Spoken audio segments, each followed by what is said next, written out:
उनकी आल पर, उनकी औलाद पर।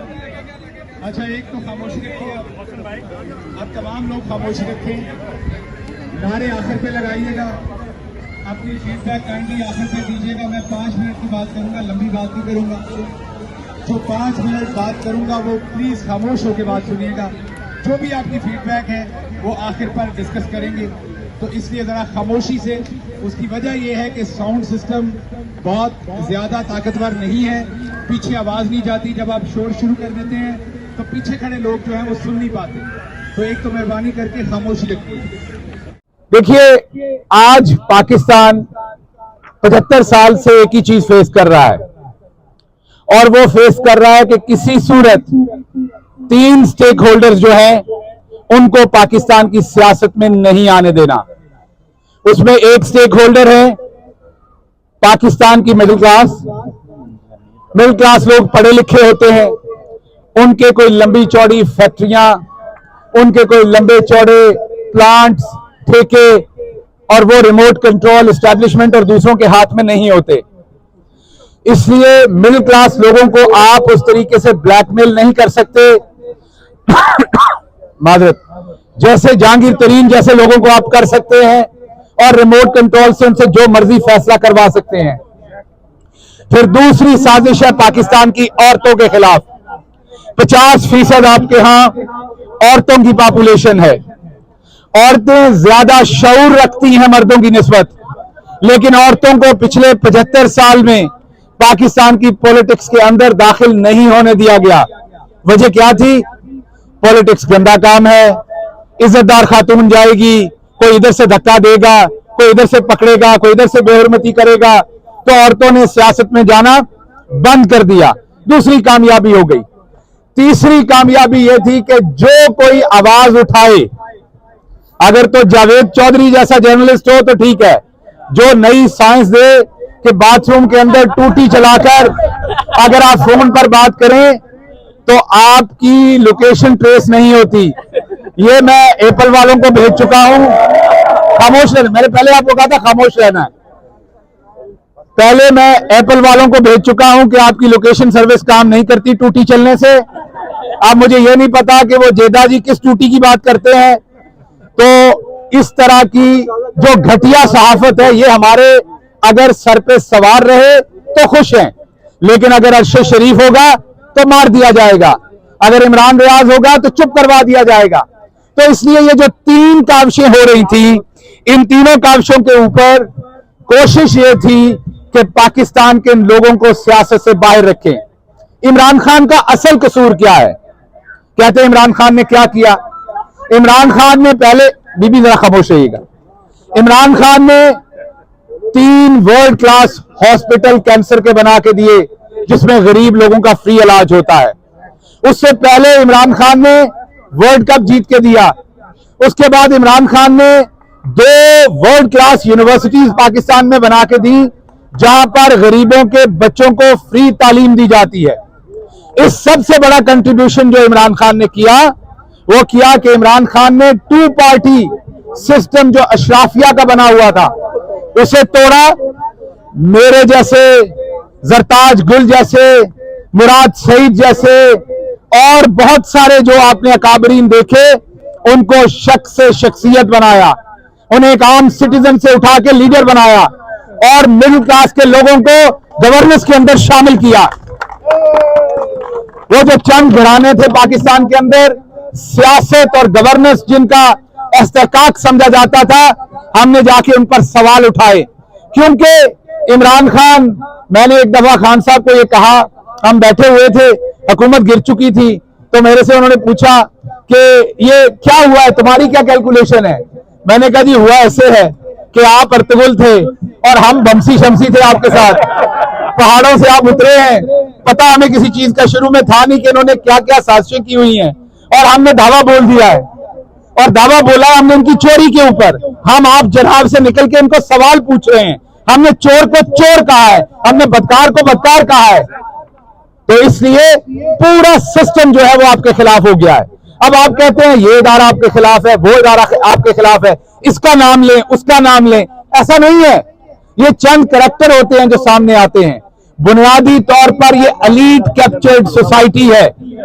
आपकी एस्टैब्लिशमेंट भी एलीट कैप्चर में है सर जी, आपकी एस्टैब्लिशमेंट भी एलीट कैप्चर में है, आपकी वकला बरादरी भी एलीट कैप्चर में है, आपके जजेस भी एलीट कैप्चर के अंदर हैं, इंडस्ट्रियलिस्ट तो हैं ही वो, फ्यूडल तो हैं ही वो। एक की बेटी का शादी उधर हुई है, एक के बेटे का निकाह उधर हुआ है, एक की भांजी की शादी उधर हुई है, सब इकट्ठे हैं।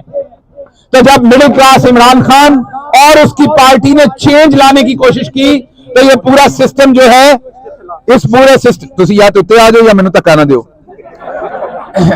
जाना तुसी कोई नहीं, मैनू लगता है जे हमें तुसी ऐलान कर देता है।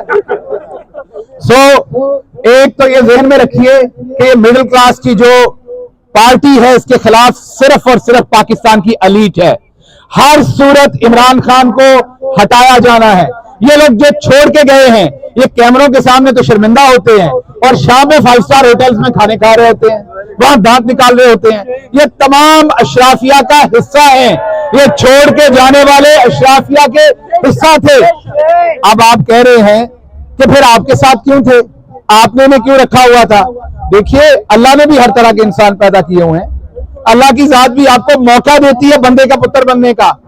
आप ना बने फिर आपके हक में आपके जुम्मे बुराई या गलती लिखी जाती है। आपका भले कितना भी पता है फरिश्ते को कि आप घटिया तरीन आदमी हैं, जब तक आप वो गुनाह नहीं करते आपके जुम्मे वो गुनाह नहीं लिखा जाता।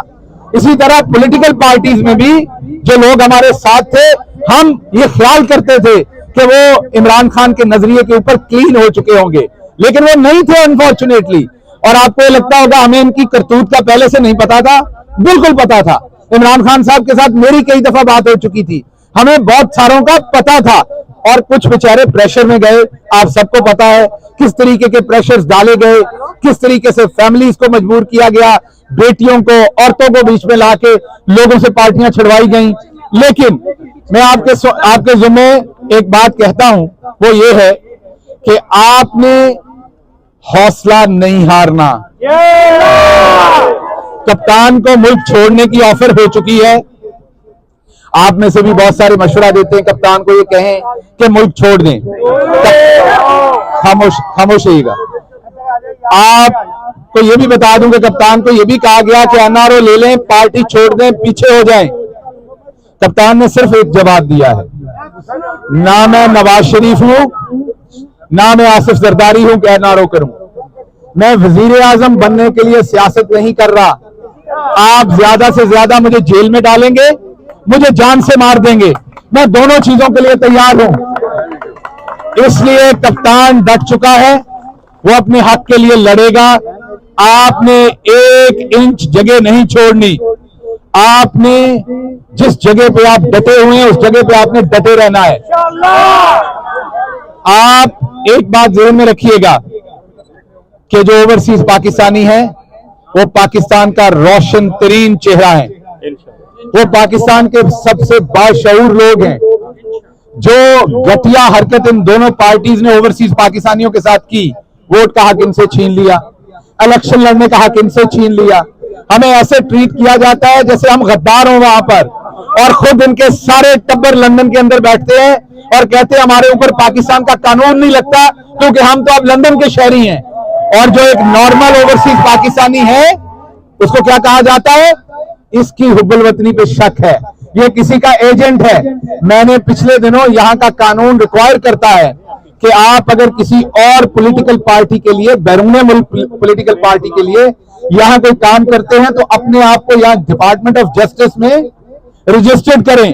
तो जियो टीवी वहां पर हेडिंग्स रन कर रहा था, शहबाज गिल एजेंट के तौर पर रजिस्टर्ड हो गए।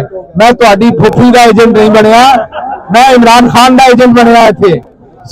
मुझे बड़ा फख्र, मैं यहाँ पर इमरान खान के फॉरेन एजेंट के तौर पर रजिस्टर्ड हुआ हूँ और मैं उसके लिए काम कर रहा हूँ और पाकिस्तान के लिए काम कर रहा हूँ। और मैं आपको ये भी बात बता दूं, मैं आपको ये भी बता दूं, अगर इमरान खान को सियासत से माइनस करने की कोशिश की गई, पहली बात तो ऐसे तमाम फैसले अल्लाह रब्बुल इज्जत के हाथ में होते हैं। लेकिन अगर आपके घनौने मंसूबे खुदा न खास्ता कामयाब हुए और इमरान खान को सियासत से माइनस करने की कोशिश की तो मैं लानत भेजता हूं ऐसी सियासत में, मैं खुद माइनस हो जाऊंगा। हमारी सियासत इमरान खान के साथ शुरू हुई थी, उसी के साथ होगी, नजरिए के साथ खड़े होंगे। असल बात इमरान खान के नजरिए के साथ खड़े होने की है। वो इमरान खान कहेगा कि आप यहां खड़े हो जाएं, ये नजरिया है तो हम उसके साथ खड़े होंगे, नजरिए से नहीं बदलेंगे। और मुझे पता है आप में से एक शख्स भी नहीं बदलेगा। तो मैं आखिर पर, क्योंकि मुझे पता है वक्त बहुत ज्यादा, दूसरे काबरीन ने भी बात की है, बहुत वक्त ज्यादा हो गया है, आप लोगों ने जाना भी है वापस। मैं आप सबका एक तो शुक्रिया अदा करता हूं कि आप सब यहां तशरीफ लाए, आप सबने अपना वक्त निकाला, आप सबने पाकिस्तान के लिए वक्त दिया, इमरान खान के लिए वक्त दिया। लेकिन दो बातें मैं आपके सामने सिर्फ रखूंगा। देखिए, इमरान खान ने वजीर आजम बन लिया, जब हमारी हुकूमत हटाई गई तो हमें पता था कि अब क्या चाहा जाता है हमसे।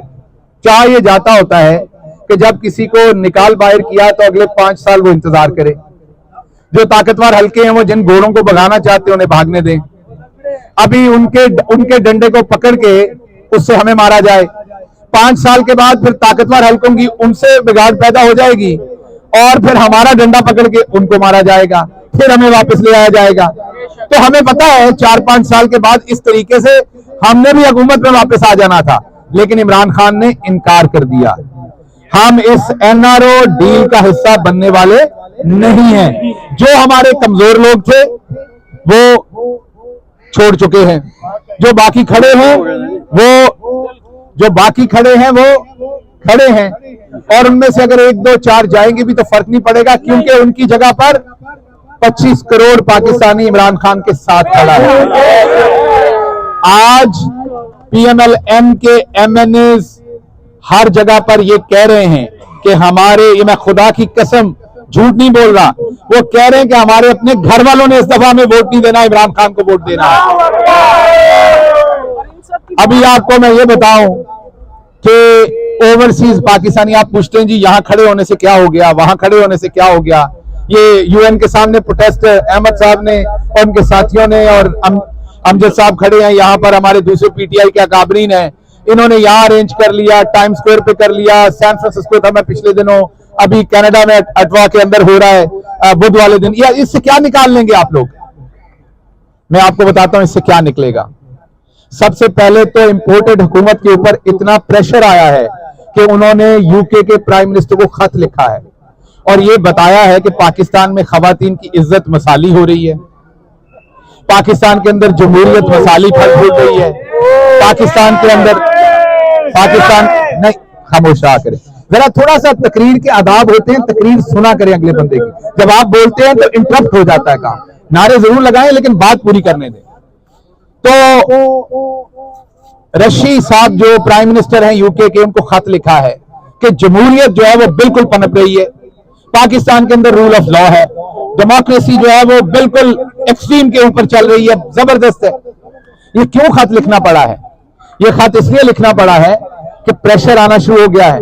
लंदन में जो पाकिस्तान तहरीक इंसाफ है, उन्होंने ट्रांजिट एडवर्टाइजिंग जो है वो शुरू कर दी है। वैन्स के ऊपर स्क्रीन्स लगी हुई हैं जहां पर इमरान खान को जब कॉलर से पकड़ के गिरफ्तार किया जा रहा है तो वो दिखाया जा रहा है, औरतों को जब गिरेबानों से पकड़ा जा रहा है तो वो दिखाया जा रहा है, औरतों के दुपट्टे खींचे जा रहे हैं तो वो दिखाया जा रहा है, 13-13 साल के बच्चों को गिरफ्तार किया जा रहा है तो वो दिखाया जा रहा है। अब इनकी भयानक शक्लें इंटरनेशनली नजर आना शुरू हो गई हैं। आप यहां खड़े हो रहे हैं, ये भी पानी का कतरा है जो अपना हिस्सा डाल रहा है इस जहाज के अंदर, तो इनको प्रेशर आ रहा है। अब इन्होंने ऐलान किया है कि ये एक कमेटी बनाने जा रहे हैं पार्लियामेंटेरियंस की, जिसमें सेनेटर्स होंगे, जिसमें एमएनएज होंगे, और वो इंटरनेशनली आकर अपना मौकफ देंगे कि पाकिस्तान के अंदर इस टाइम सब कुछ ठीक हो रहा है, तमाम बुराई सिर्फ पीटीआई कर रही है। तो मैं उस कमेटी से पूछता हूं, हम उनका यहां इंतजार करेंगे, हम चाहेंगे कि वो यहां आए और बताएं कि जो आपने जिले शाह को शहीद किया वो आपने कौन सी इंसानियत की खिदमत की थी। जब आपने अरशद शरीफ को बुरी तरह से शहीद किया तो आपने कौन सी सहाफत की खिदमत की थी। जब इमरान रियाज को उसके छोटे छोटे बच्चों से 1 महीने से ज्यादा दूर किया हुआ है तो आपने कौन सी सहाफत की खिदमत की है। जब यास्मीन राशिद को 5 दफा जमानत मिलने के बावजूद अंदर रखा गया है, जिसका कोई वास्ता नहीं है और वहां पर कुछ करवाने के लिए, वो कौन सी औरतों के एहतराम कर रही हैं आप? जब शीरी मजारी को 5 दफा जमानत मिलने के बावजूद जेल में रखा जा रहा था, तो आप औरतों के हकूक की कौन सी बात कर रहे थे? जब एक बेटी इस कौम की वो प्रोटेस्ट कर रही है पुलिस के सामने, उसे यहां गिरेबान से पकड़ के खींचा जा रहा है, तो वो मुझे बताइए कि वो कौन सी खिदमत की जा रही थी? जब आपने इमरान खान की टांगों में गोलियां मारी थी उसको कत्ल करने के लिए, वो कौन सी खिदमत थी जमहूरियत की? तो क्या आप बताएंगे इमरान खान के घर का दरवाजा तोड़ा था, वो कौन सी खिदमत थी जमहूरियत की? मेरी गाड़ी उल्टा के मुझे कत्ल करने की कोशिश की थी मोटरवे के ऊपर, वो कौन सी जमहूरियत की खिदमत थी? मुझ पर टॉर्चर किया गया था, वो कौन सी आप जमहूरियत की खिदमत कर रहे थे? तो आप आए तो सही, आपको दुनिया पूछेगी कि आप लोग जिस तरह के घटिया लोग हैं और जो कुछ आप कर रहे हैं, ये आप कौन सी खिदमत कर रहे हैं? तो इसलिए पाकिस्तान की आवाम की आवाज जो है वो सही जगहों पर पहुंच रही है और उसकी तकलीफ भी हो रही है। और दूसरी बात मैं आपको कहूं कि आपको बहुत डराया गया और आप में से बहुत सारे लोग थोड़े से प्रेशर में भी हैं ओवरसीज। एक सेकेंड, आप में से बहुत सारे लोग जो है वो इस चीज का प्रेशर ले रहे हैं कि हमारी वहां फैमिलीज के साथ क्या होगा, हम पाकिस्तान जाएंगे तो हमारे लोगों के साथ क्या होगा। देखिए, बात ये ज़हन में रखिए, ये लोग सिर्फ आपको डराने की कोशिश कर रहे हैं, ये कुछ नहीं कर सकते। ये बुज़दिल लोग हैं जो लोगों की औरतों को उठाए, बच्चों को उठाए, उनके ऊपर जुल्म करे। आपको क्या लगता है कि ऐसी हुकूमत जो है वो आपके साथ पंगा ले सकती है? आप लोग बिल्कुल ओवरसीज पाकिस्तानी हर तरह से महफूज हैं, ये आपका कुछ नहीं कर सकते। हर दिन ओवरसीज पाकिस्तानी पाकिस्तान जा रहे हैं और वापस आ रहे हैं, उनका कुछ नहीं। ये सिर्फ राणा सनाउल्लाह की धमकियां हैं, गीदड़ बख्तियां हैं, जो वो टेलीविजन पे बैठ के कहता है मैंने पासपोर्ट उनके खत्म कर देने हैं, मैंने ब्लॉक कर देने हैं, मैंने ये कर देना है। वो तो नशे में ये भी कह देता है, ताकत के नशे में, कि मैंने अमेरिका वाला पासपोर्ट भी उनका जब्त कर देना है। तो ऐसे पागल लोगों का आप क्या कहेंगे, क्या करेंगे? तो इसलिए मैं वापस इस बात पे आपके साथ आता हूं कि हमने जी मैं वापस आपके पास आता हूं कि आपकी वो ये भी जेब नहीं देता कि आप उसे कुत्ता कहें, छोड़े, इस तरफ ना जाएं आप, ये भी जेब नहीं देता। ये हमारे लिए कोई बात से फख्र नहीं है ये बात। देखिए, बात ये है कि पाकिस्तान ने आगे बढ़ना है, मुश्किल वक्त है। आप सब मेरे से अक्सर ये पूछते हैं आगे क्या होगा, आप सब ये पूछते हैं आगे क्या होगा। देखिए, ये सिर्फ अल्लाह मियां को पता है कि आगे क्या होगा। जब हजरत इमाम हुसैन रजी अल्लाह अन्हा अलैहिस्सलाम जब करबला में गए थे, वो सिर्फ अपने प्रिंसिपल्स के ऊपर गए थे, वो अल्लाह की राह पर गए थे, उन्हें नहीं पता था आगे क्या होना है। जो हुआ वो आप सबके सामने है। अब हुसैन को जो मानने वाले हैं उनको इससे कोई लेना देना नहीं कि आगे क्या होना है, उन्होंने अपने प्रिंसिपल्स के ऊपर खड़े होना है। इमरान खान डट गया है, आगे जो होगा उसको बर्दाश्त करेंगे, उसके साथ चलेंगे। सो आपने डट के खड़े रहना है, अपनी आवाज बुलंद करनी है, इमरान खान का हर सूरत साथ देना है, अपने हिस्से की शमा जलानी है, जहां प्रोटेस्ट हो वहां पर जरूर पहुंचना है। सोशल मीडिया पर किसी को गाली गलौज मत करें, आप अपनी जुबान गंदी करते हैं। अभी यहां पर जो दोस्त राणा सनाउल्लाह को ये कह रहे थे, ये कोई बहादुरी नहीं है किसी को गाली दे देना, इससे कोई फर्क नहीं पड़ने वाला। असल बात यह कि इनके घटिया चेहरे लोगों के सामने लाएं। इनके जब आप गाली देते हैं तो आपका मंतक खत्म हो जाता है, आपकी बात के अंदर वजन खत्म हो जाता है। आप इनके गैर जमहूरी रवैये सामने लाएं, जो इन्होंने औरतों और छोटे बच्चों के साथ ब्रूटलिटी की वो सामने लेके आए। 13-13, 12-12, 10-10 साल के बच्चों को पकड़ा। वो एक बच्चा टिकटॉक के ऊपर इमरान खान बन के तकरीरें करता था। इस कदर घटिया लोग हैं कि उसको भी पकड़ के अंदर ले गए हैं। सो आप ये बताएं दुनिया को, गाली तो आप तब दें अगर आपको इनके बारे में कुछ बताने को आपके पास ना हो। आपके पास तो इनको बताने के लिए इतना कुछ है कि ये कहीं मुंह नहीं दिखा सकते। और इनको जो लग रहा है माफ कीजिएगा, कि जो वर्ल्ड पावर्स हैं इस टाइम खामोश हैं। हमें भी पता है अमेरिका उस तरह से खुल के नहीं बोल रहा, बरतानिया उस तरह से खुल के नहीं बोल रहा। हालांकि 3-4 फंडामेंटल प्रिंसिपल्स हैं। मैं थोड़ी सी इंग्लिश में बात करूंगा इंटरनेशनल मीडिया के लिए। There are couple of fundamental things which world has to ensure: freedom of speech, democracy and rule of law. And if you see United States of America, in past, they intervened in many countries on the pretext of these three things. They said that we are going there to offer people freedom, freedom of speech, rule of law, democracy. Today, world powers are mum. They know what is happening in Pakistan. There is no democracy. There's no right of vote. There's no freedom of speech. There's no rule of law. Then why are you mum? Why are you so quiet? Why are you not speaking? Can't you see how they are treating women and children? Can't you see how they are treating senior citizens? Can't you even see how they are treating overseas Pakistanis? Can't you see the custodial torture, humiliation, deplorable situation in Pakistan about rule of law? So world powers has to speak, not for us, but for themselves. Not for us, but for your own principles. Not for us, rather on the very foundations of your own country and societies, which is freedom of speech, democracy, and rule of law. If today you will turn your face and you will let Pakistanis suffer with this tyranny, with this brutality, then nobody is going to believe that you really believe in freedom of speech. You have all the time to criticize Russia, China, and all the situations which are happening over there about human rights. Why you are so quiet about Pakistan? You have to speak up. So isliye we are standing here. We will make sure that our voice is heard, our voice being heard to international media, international human rights organizations, and international powers. Even if you will not speak, we will still fight for our right.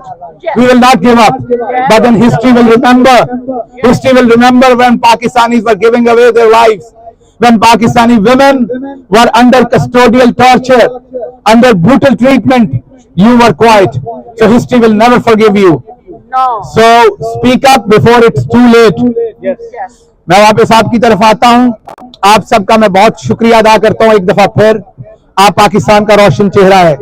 आप में से एक एक बहुत काबिल फख्र शख्सियत है हमारे लिए. आप बहुत उम्दा काम कर रहे हैं. आपको ये पता होना चाहिए कि आपके कप्तान को आप पे हमेशा फख्र रहा है.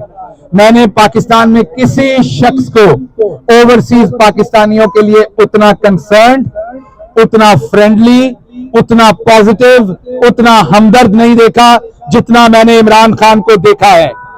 मैंने इमरान खान के अंदर खौफे खुदा देखा है. मैंने इमरान खान को गरीबों से मोहब्बत करते देखा है. इसलिए आप ये जहन में रखिएगा कि इंशाअल्लाह अल्लाह की रहमत इमरान खान का साथ देगी. बुरा वक्त जरूर है और बहुत सारे लोग कहते हैं टाइम इज अप. बुरा वक्त बहुत है. कुछ लोग कहते हैं हम मजबूर थे, हम इसलिए भाग गए. तो आपको याद रखना है यास्मीन राशिद भी मजबूर है, उसकी बेटी भी है. आपको मियां महमूद रशीद भी याद रखना है, उसकी भी बेटी है, उसकी भी बीवी है, उसके भी दामाद है. आपको वो तमाम लोग जो इस टाइम जेलों में पड़े हुए हैं, अली अहमद खान हो, शहरियार अफरीदी हो, मुराद सईद हो, आपको ये तमाम लोग, इन सब की भी मजबूरियां हैं. आपको याद होगा कि अब तो बहुत सारे लोग पकड़े हुए हैं. मैं तो सिंगल आउट हुआ था, मैं तो अकेला था. मुझे 40 दिन जेल में रहना पड़ा था. मुझे 2 महीने एक हॉस्पिटल के अंदर पनाह लेनी पड़ी थी. मेरे पे तो प्रेशर नहीं आया था, मैं तो खड़ा रह गया था. तो अगर आपका प्रिंसिपल्स हैं तो आप खड़े रह जाएंगे. अगर आपने फायदे की, हम सियासत छोड़ना प्रेफर करेंगे आज अभी इसी वक्त, बजाय इसके कि हम नजरिया छोड़ के तो जाके किसी जहांगीर तरीन, जिसको कल तक ये लोग चीनी चोर कहते थे और आज उसके कदमों में गिर रहे हैं. तो इसलिए ये 13 पार्टियां पहली थी, 14वीं अब आ गई है. आप देखिएगा ये 14 की 14 पार्टियों का एक ही काम होना है और वो ये है कि टूटी चला देनी है जावेद चौधरी ने और लोकेशन का पता नहीं लगना. आप सबका बहुत शुक्रिया. पाकिस्तान जिंदाबाद.